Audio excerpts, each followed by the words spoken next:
Hey everyone, welcome back, and thank you so much for taking the time to join me on this daily GameStop adventure.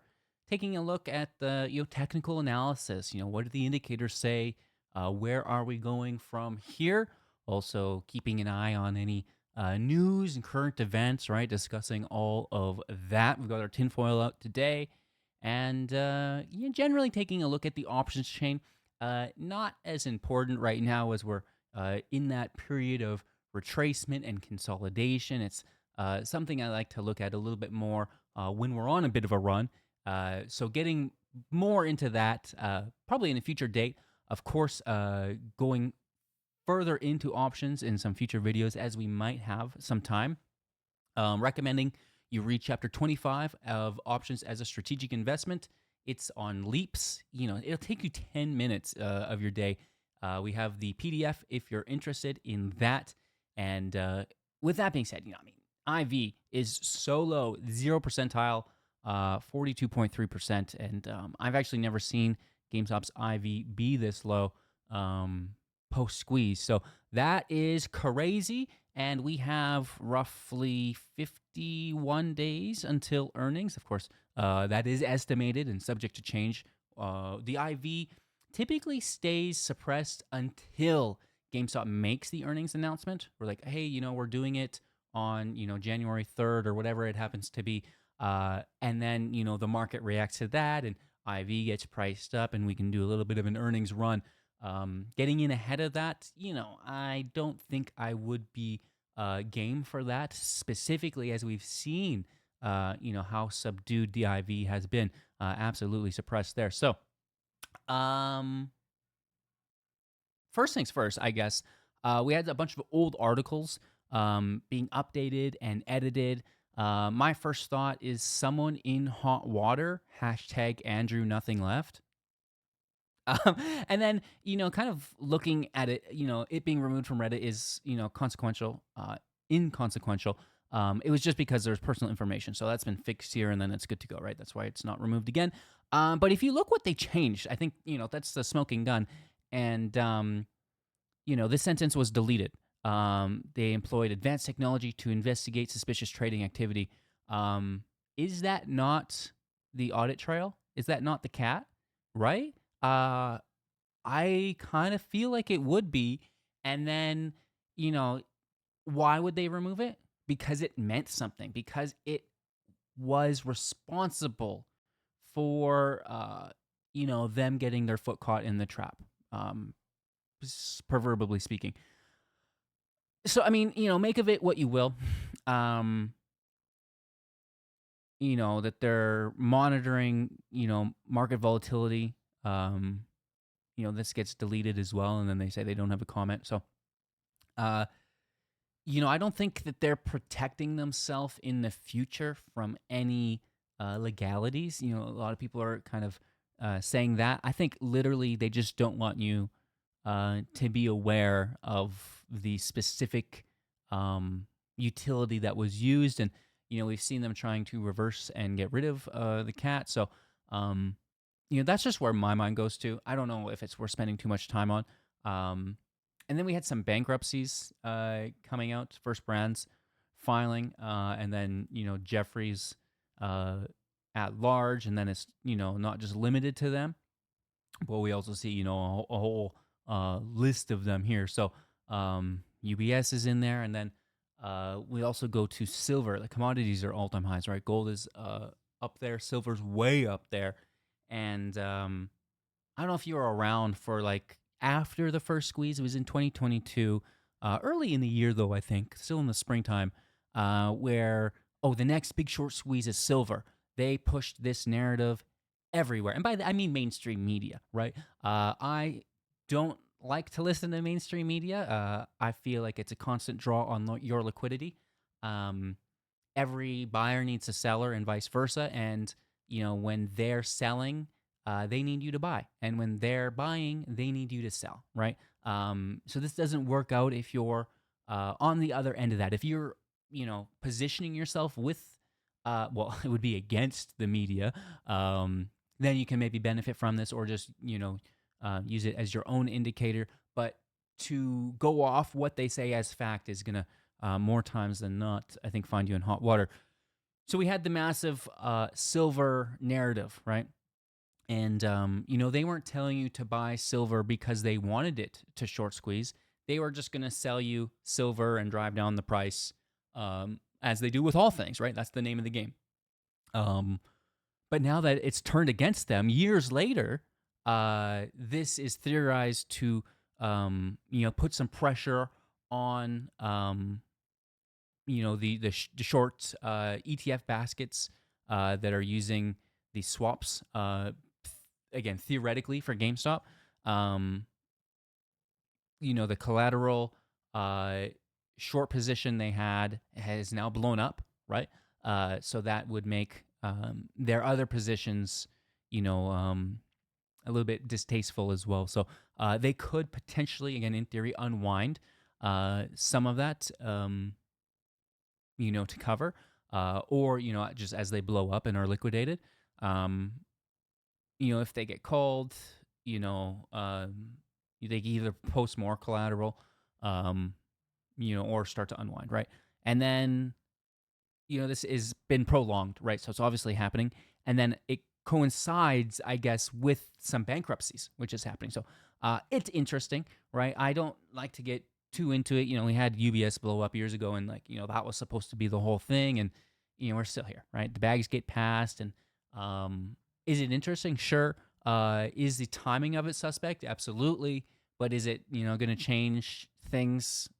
Probably not a lot, right? Of course it could, and I'll let someone smarter than myself figure that out.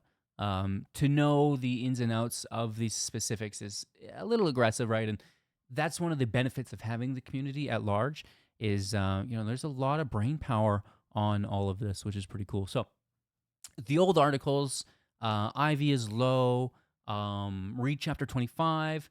Then we have the warrants. The total short volume reported has been in decline, 51%, 30%, right? So let's see that continue to maybe decline further, specifically as the price hopefully has found bottom and can climb up, right? On that note, the cost to borrow on the warrants has gone from 0.6% to almost 8%, which is aggressive. And we see all those puts still on chain as well, the 200K fives, and then the 30K fives as well. Not really looking at anything. We have the monthly expiry coming up here on Friday.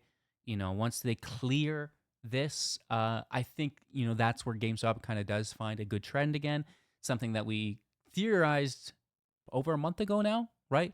While we were still bullish, we were looking at all this crazy volume on the 17th, right? And we're just thinking, no, there's no way that any of this finishes in the money. And, maybe something happens this week to get us back above it. But, it's keep us under 25, 24.99 and, just laugh your way to the bank as the market maker wins once more. LOL. But once that's out of the way, I think we can move forward, and there's a good chance we have another spike in between the next quarterly OPEX, right? In January, right? So big chillin', and I think, obviously they're going to want to ruin these 25s again in January, and the 30s, specifically the 30s, and the 25s, whether they get them or not, is going to be their own thing, right? But I would assume, we blow up before January, and then we crush back down again, right? Just what I think, whether that happens or not is to be seen. But again, the options volume really does tell a story if you're willing to look at it. Now, I know a lot of people are like, oh, I don't play options. Why look at the data? Well, you still are holding the stock, and you're still interested as to where the stock is going to go on specific dates for your own position. And, this is going to write that narrative for us. Anywho, what else do we have? IV we talked about. Options chain we kind of talked about. There's nothing really there. Short interest declining, cost to borrow increasing, which is nice. And now we can talk about our technicals. Okay. And we talked about all of our tinfoil. Cool. So we did have a touch on our bottom upwards trend line, which just what magical adds. We could see that again, we'll see. The market did, come back from its massive decline last week. Still a lot more to go, right? We're up 1.5% on the day. It could, again, just be a relief rally, and then we're back into more lows. We'll have to wait and see. We're going to take that day by day. Any economical announcement could send it swinging, right? So not focused too much on that. What I am focused on, though, right, is this 15-minute chart where we have a potential reversal wanting to form, right? So last time we did form that, but we didn't have a key level breakout, right? And that's going to be the price being above the 200, right? So we want the reversals of the 21 and the 50, and then the price to reclaim the 200 and maybe base above it as support, right? So we see that reverse again, but there's no key level breakout. And, in the next day or two, I hope to see that reversal hold with the key level breakout or reclaim of the 200, right? So that's what we're looking for on the 15-minute chart here. Of course, any ads on that bottom trend line are amazing. Non-confirmation ads, of course. If you prefer to wait for the reversal to confirm, by all means, typically a smarter way to do it if you're in, random stocks. However, my conviction on GameStop is very high, so I have no problem just slapping this bottom trend line because I don't think it's going to go lower. And if it does, I'm very confident that it will come back up above that line, specifically under Ryan's leadership, right? So let's zoom out from the 15 minutes to the 1 hour now and see what we see. Not much, right? And once we have that 15-minute reversal, then we can look for the same thing on the 1 hour, have our EMAs reverse, and then our key level breakout here isn't going to be the 200 because that's quite a bit higher, right? But it's going to be the invalidation of this bearish order block, right? We want to get rid of that, and that will set up a market structure shift for us, which is going from making lower lows now to higher lows, right? So if we can invalidate that order block, that's what we're looking for there on the 1 hour, and then it's more of the same on the 4 hour, just kind of a cleaner chart, right? And look at these amazing ads. So really strong buyers in this area with that wick. A lot of GameStop investors are aware of this trend line and act accordingly. So that's what provides so much strength here, is not only the technical setup, but also like the self-fulfilling prophecy of it, because so many people are using it, right? Because we're all watching it. That's a lot of buy orders, and you get these wicks and support, and the floor is lava because of that, right? So all indicators worked like that a little bit, and it's best to use the indicator that everybody's using, right? Because that's why they work, because at the end of the day, they are just reflecting what the order book is in real time. Anywho, not much going on here. And then I guess we go to the Kittinger charts, and I want to see the 4 hour reverse. We have our PMO it's curling towards the signal line, right? And then we can challenge our smooth to PMO. This one has a moving average on it. And if we can cross that, then things are looking good. And maybe the 1 day PMO flips back without a reversal. However, that's going to happen pretty quick here because, if we continue to trend downwards, we're going to reverse in a bearish structure here. And that could signify not necessarily more downtrend because we're at the bottom, but some prolonged consolidation that we could look forward to. And you know what? That is what it is. We've seen it before, where we're, kind of break up from the line and you work our way back down to it, right? Work our way back down to it. Break up from the line, work our way back down to it. So, it could be a couple little hops here while we wait for earnings in 51 days potentially. On that note, earnings is going to be when they attack, because last earnings was so good, right? We blew it out of the water. Switch 2 was hot, and yeah, I know the power packs are out, but I'm just not entirely sold on the idea that the revenue is going to match or outpace the Switch 2 revenue. So, of course, I would love to be proven wrong. And if power packs can outperform the Switch and we perform like that every earnings, that is going to be fun as we move into, obviously GTA in the spring and the new console cycle coming forward in 2027. So, more good things to come for GameStop. Of course, the cash on hand, I understand that probably nothing really happens, technically speaking, or fundamentally speaking, I should say, until there's a big acquisition, and then that acquisition, pays dividends, right? Like the price appreciates within it. Maybe GameStop turns it around or does some work with the board or whatever. That's It's going to be a long journey, and GameStop's they're not going to buy something when the market's at all-time high, right? They're not going to buy something when the market retraces 6%.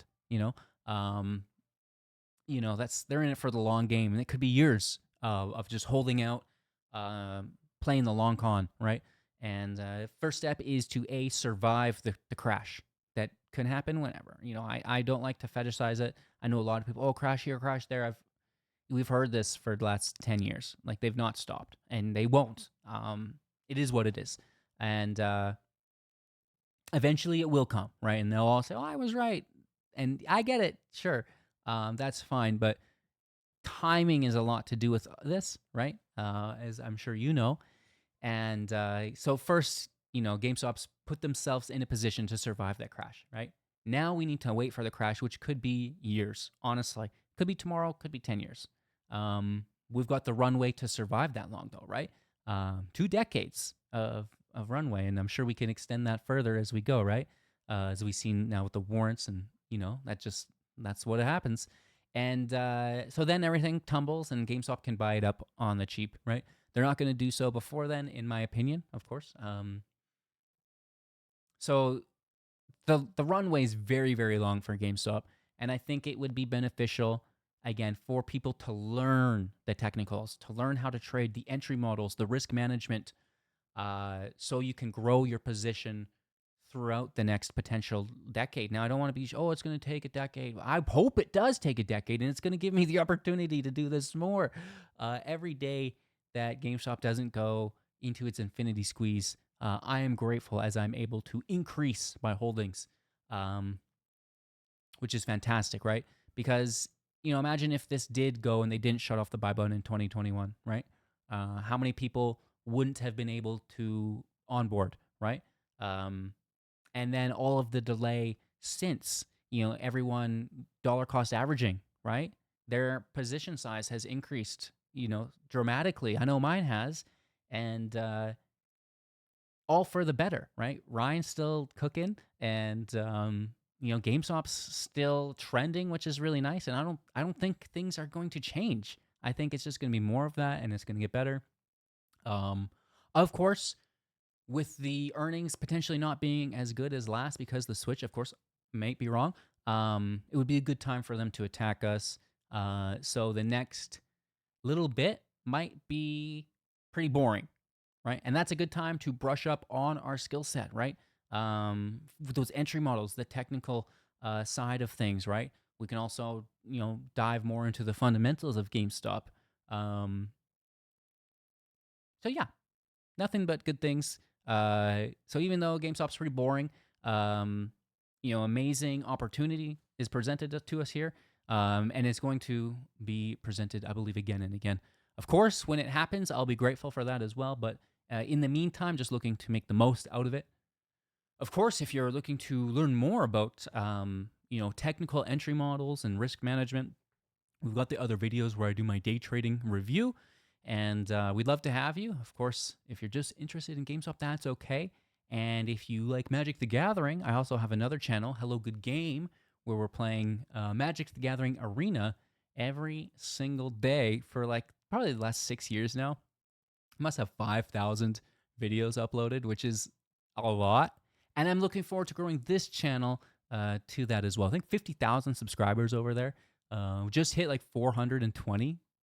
Hashtag blaze it here, which is great. Once we get monetized at, I think, about 1,000 subscribers, maybe we can direct that ad revenue into power packs. And then maybe the power packs get more views and more ad revenue, and it just compounds and snowballs into unlimited GameStop revenue, right? That is the dream. And I'm happy to have all of you here with me. So have a magical day, and I will see you tomorrow. Take care.